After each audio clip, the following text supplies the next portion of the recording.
gentlemen, when I say it's a wrap, I mean it's a wrap. Doc, we're here Thursday reviewing Game 5 games. Yeah, games. We had some closeouts and we have some extensions of series. I mean, you went 2 for 3. I did. I went over 3. Yeah, I told you not to listen, not to believe those Bachers over there. I literally told you don't do it. Yeah, but I said I went over 3. And how so apropos that was me telling you not to do something.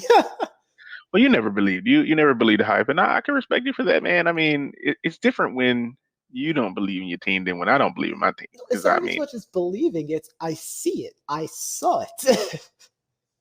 Yeah. I told you I saw it. This is no Pete Weber, okay? This is not who you think you or I am. Like, I literally seen it. The trend was trending down, not up, nor staying stagnant. And I'm very tough on my teams, and most of the time I'm tough on my teams because they're underperforming based on the talent that we have. So when you have Chris Paul and James Harden, and you have all these people, right, and then you get there and you're just not playing, you shoot 0 for 29 and threes. I'm gonna always go back to that because that's the most memorable playoff blunder that I can think of that my mind immediately goes to. Right? You got, Tampa Bay playing on Monday Night Football, and your quarterback doesn't know that it's 4th down. I still feel like that's more of a.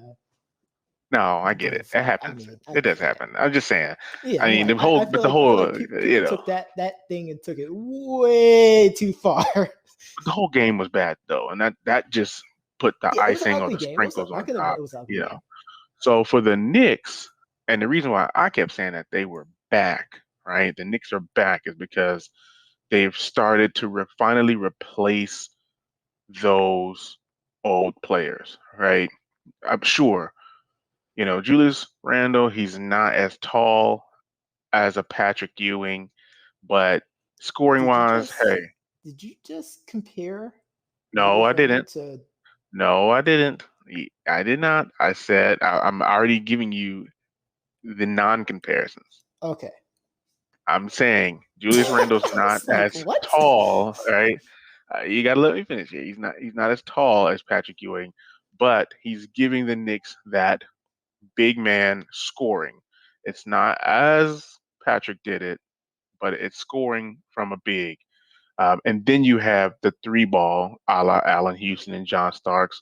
You got some people dunking on people, so they're bringing that energy that the Knicks used to have back to the Garden. Well, if they was bringing that energy, I didn't see it this whole series. It's not the series. I saw it in little spurts, but I did not see it in a consistent manner. The spurts is all it took. Think about it. When you're trying to light something, hold on. When you're trying to, hold on, let me tell you. Hold on. Let me tell you. When you're trying to light a fire, sometimes the spurts is what it takes to light that fire. Like those little sparks can create a fire, and it did in New York. Not for you, but in New York, it's created that Knicks spark, not the Yankee spark, not the Giants, not the Jets, but the Knicks spark. Also, hey, Mets. We need to include the Mets in there because it's part of that market. The Mets. But hey, the Knicks, they have something here with this core. They have to throw some logs, maybe pour some gasoline, get something that's flammable, and throw it in there so it can grow. They can't smother it and lose any pieces. Don't let that log get away. Throw some more extra logs in there. Throw some kerosene, some gasoline. There's going to be a few pieces that's going to get tossed away. You just got to make sure that those aren't pieces that are burning hot. Like, obviously, you can't let Derrick Rose go in there, right? You got to figure out a way. Like, don't let Derrick Rose go anywhere, right? Don't let Julius go anywhere. Leaving. Don't let, obviously, you can let Kevin Knox go. Maybe somebody like Kevin Knox. You let Kevin Knox go, and you bring in somebody else with that $4 million. But I feel like the Atlanta Hawks, I don't think a lot of people are giving them enough credit. No one gave them credit because exactly what they did to us is what they've really done most of the season. They're a scrappy young team. Which still, before the season, I did say Atlanta's going to be a fun team to watch. Yeah, I mean, Trey's pretty good. I mean, he's a pretty solid player. Obviously, they got Clint Capella, who has playoff pedigree. They got some, Gallinari, who obviously can ball. I mean, you see what he did to the Knicks over the series. So, and what he did to my Rockets before the playoffs was phenomenal. So the series is over. Thank goodness it's over. To your reads, the Knicks were who you thought they were. Mm-hmm. And everybody tried to put them on the hook, but you wouldn't let them off. No. But the one team that did close out, two teams that closed out per our predictions here, Philadelphia was able to do it. I mean, Washington, I just don't even know. Now they're talking about, Beal being quote it's unquote too soon to talk about hush about his, his future. I'm so glad that you mentioned that. Let's go on a 2-minute break real quickly. Okay, I get tired of the media immediately after a series closed. The first thing out of their bleeping mouths is, "So how does this impact your future? Are you going to stay?" Like, I just lost the playoff series.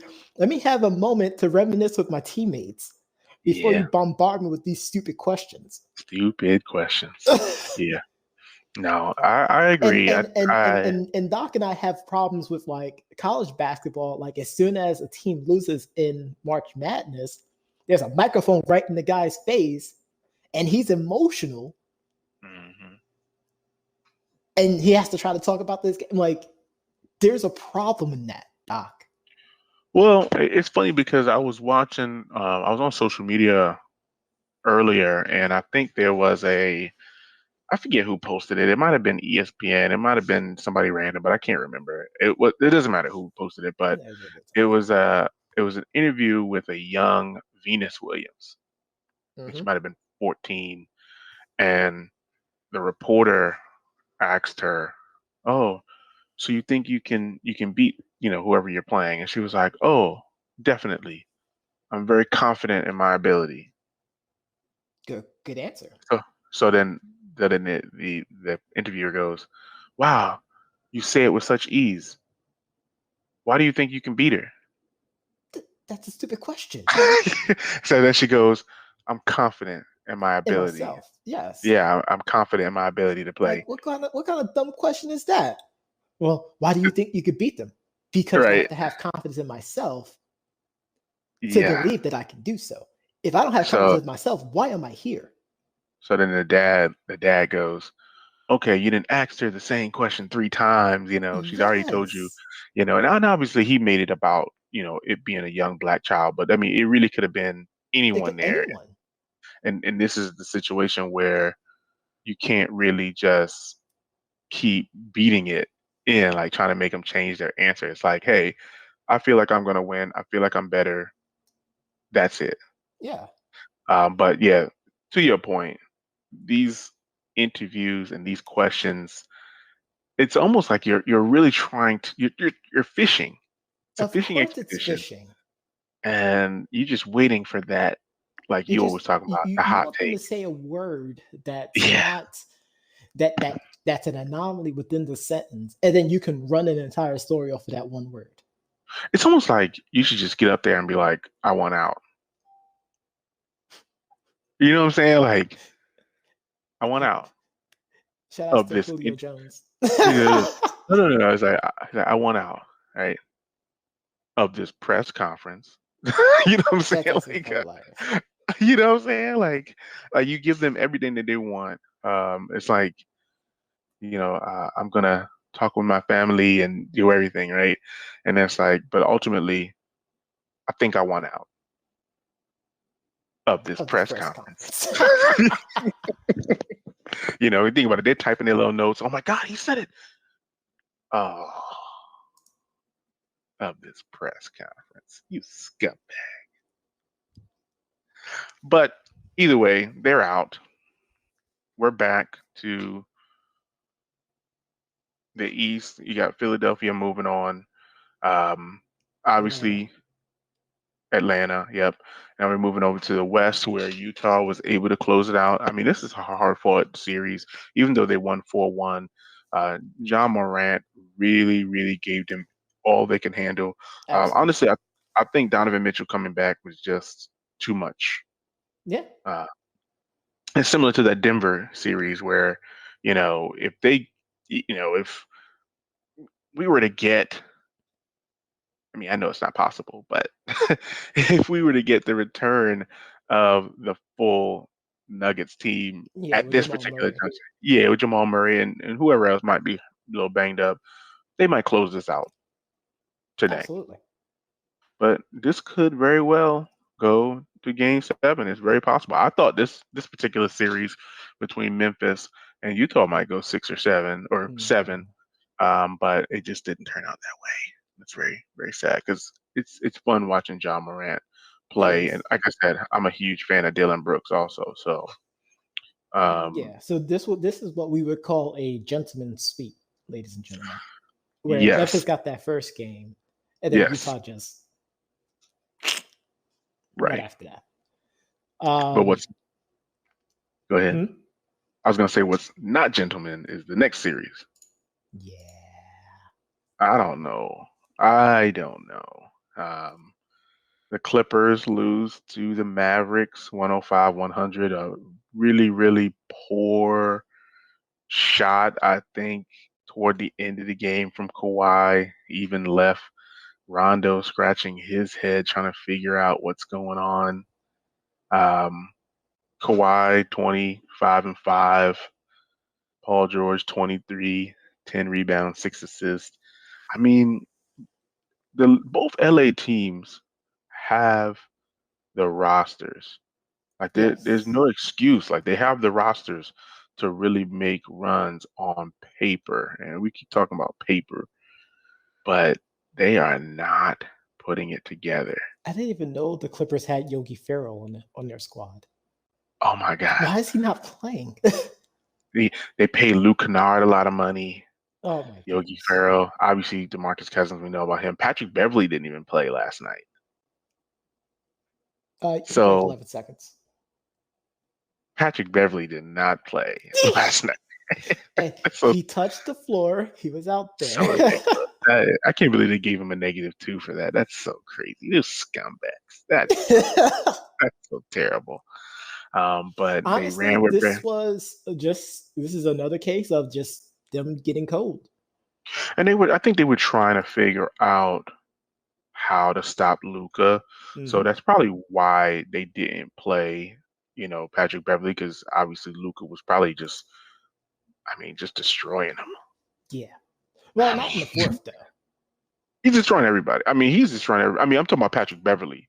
I'm thinking that he was just destroying, so they wanted to go with a different route, try Rondo, try anybody else.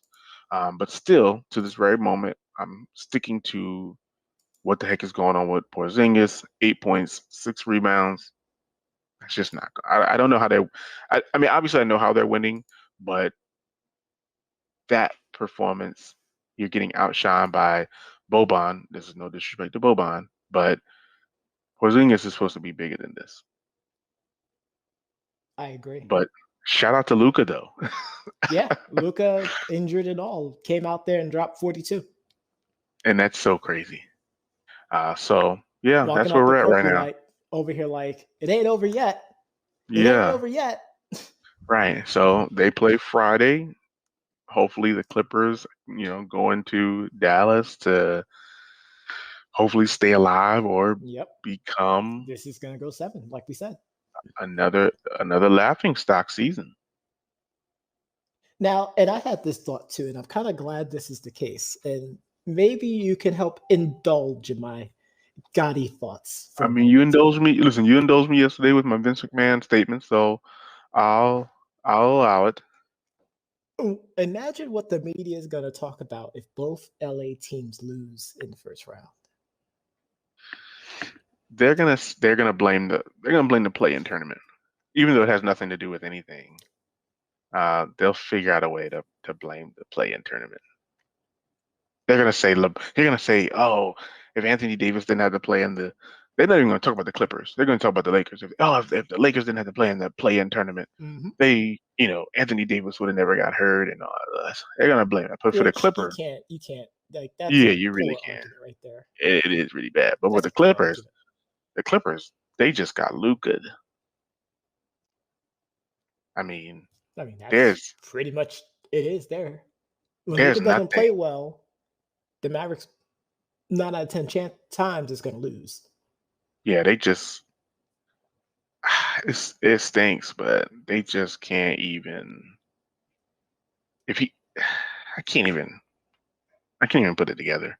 But I don't know. That's what I'm saying. Like, yeah, I don't know what they're gonna say about so much focus on what caused the Lakers to get bounced out the first round, and all the people that deserve blame, of course, is going to go to Frank Vogel. But we already talked about him yesterday. But with the Clippers, they're going to be like, well, the Clippers aren't a good team, which is a lie. Like the lie detector determined that's not the case. I mean, you get rid of Doc Rivers, you bring in Ty Lue, right? Is Ty, which I don't even. Again, I thought it was a bad choice. We already talked about Ty Lue. We already said, we don't think that he's a good coach. And I think the thing about it is, if you think back, like Ty Lue didn't do anything in Cleveland. Yes. Other That's than what I was manage. saying before he got fired. That's exactly what I said when he got fired. So he managed personalities, sure. He managed LeBron, the LeBron effect that you talk about quite often. You got, obviously they had Kyrie, they had Kevin Love, they had some other young pieces. So you had JR doing crazy things. You had to manage some personalities. So they bring him in because you have Kawhi, you have Paul, you got Reggie Jackson, you got Rondo, who wasn't there last year, but you got Rondo now, you got Patrick Beverly, you got these personalities, but you can't win it. You can't win it. So I don't know. I mean, we'll see what happens if they get knocked out or not, but ultimately, I'm not really feeling it. And I'm pretty sure California's not feeling it as well. No, absolutely not. No. The worst part is the Clippers had a chance to win the game. It was a poor shot. Only scored 16 points in the fourth quarter. Yeah, it was some poor shooting at the end. It was horrible shooting. They shot 22% in the fourth. They could have gotten to the free throw line, and they missed their free throws. I'm talking about the Clippers. 40% in the fourth quarter. Are you kidding me? Yeah. I'm not sure about that. That's so crazy. But I guess that gives me an opportunity to segue into the saddest news of the week. The saddest news of the year for Doc Leesner. Coach K from the Duke Blue Devils says this is going to be his last ride. That's what they're calling it already, the last ride. Everybody gets the last ride, right? This is it, the last run, the last ride, the last hurrah. This is it. This is a season. There's going to be a season to remember for the Dukies. And I don't blame him. Honestly, I felt like he might have just wanted to outlast Coach Williams. Yeah. Probably. That's what I'm thinking. I'm thinking he just wanted to outlast Coach Williams. He was like, you know what? I'm not going to leave until Roy leaves. Either that or he probably saw the writing on the wall in regards to like getting recruits too. If you really think about it. Well, no, I mean, Duke, you think about it, Duke consistently gets a top 5 player, top 20, then you get another player from the top 25, and then you get somebody else like 50 to 100. Like, they have been really, really getting some good players. Now, if there's something else going on behind the scene, that's something completely different. But there was some investigations in regards to the whole, player Zion. Yeah. Yep. There's a couple of, but honestly, I feel like that's been one of those things that's kind of been the writing on the wall. That's And what I don't, but see, that's been going on since the 80s and the 90s. The money probably has grown tremendously. Oh, of course. You can't but just give someone $500. That doesn't really pay for anything these days. Right, exactly. But honestly, back honestly, in the day was what rent and. But honestly, if you think about it, and I mean, I'm going to mention this legendary movie, and I'm pretty sure you've seen it. And folks out there, if you haven't seen it, I mean, number one, what rock have you been living? What rock have you been living under? But no, just say no, give it a watch. No. Don't insult rock. the people. No. What rock? Have you been listening? Listen, the movie Blue Chips. I feel like you should at least came across it at least once. Okay, if you're a sports fan, you should have came across it at least once. Blue Chips. You got Nick Nolte, you got Shaq, you got Penny, you got a few different people. So I'm not really sure if I can give anybody a pass for that. So in that movie, you kind of got that view of players being paid for recruitment. Yeah, the boosters and yes. So it was interesting to see, but you can't tell me that doesn't happen. I'm surprised the NCAA even let this movie come out. Like they should have done everything in their power. You know why? Because people didn't take it as seriously back then than they do now. Of course. 1994. Yeah. 1994. You kidding me? What a great movie. Everyone was all over the Michael Jordan Bulls hype. Like, oh man, this is a pretty good movie. Like, maybe I can get it. Like, yeah, you really think the NCAA really cared about that movie back in 1994? They should have. They should have.